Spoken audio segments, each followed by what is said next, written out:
Alright, this video goes out to all you drag racing folks. I'd like to hear some input from you guys. This is going to be a question regarding my converter setup on the car. I have a 97 Lincoln Mark 8, stock bottom end 4.6, all the supporting modifications, so it's got exhaust, intake, gears, stall, shift kit in the trans. It's a 4R70W, so we're foot braking the car. And last year I ran 11.3 at 119 miles an hour. 60 foot was a 1.58.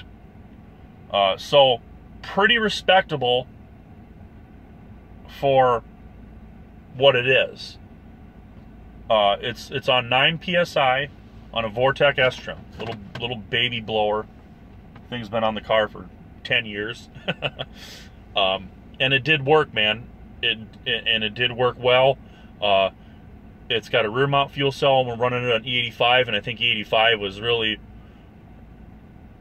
what woke the car up in a big way. So I'm on a mission. There has not been a single stock bottom end Lincoln Mark 8 that's ever ran 10s.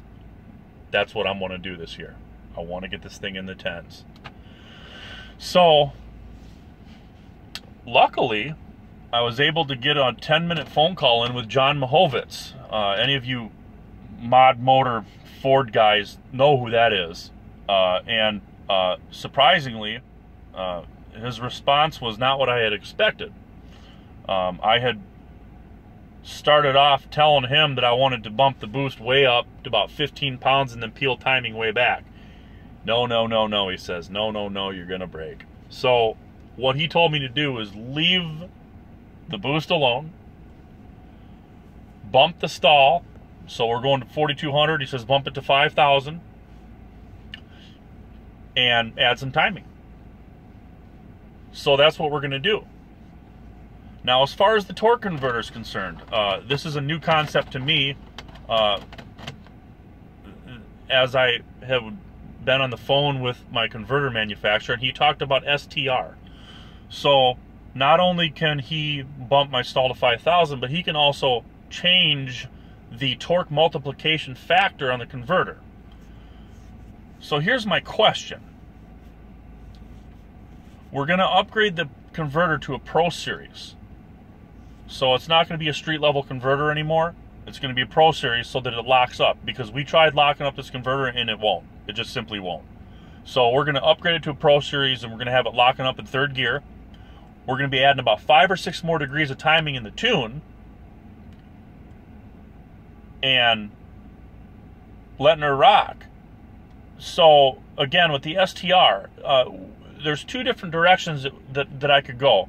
I could have my converter guy change the STR in a way where it's going to multiply even more torque out of the hole, but it's going to die off.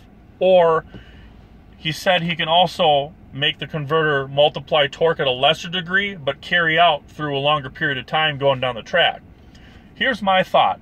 With lockup in third gear, that's going to not only drop my ET a little, but it's also going to bump my mile per hour. And with the 5 or 6 degrees of timing, those 2 things synergistically, I think it's going to make a big difference on the back half.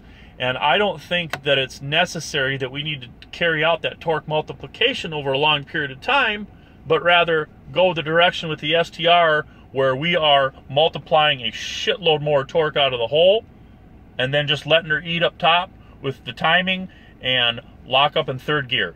So you guys tell me what you think. That's the approach that I want to take. Does that sound to you like the approach that you would take? Give me your thoughts.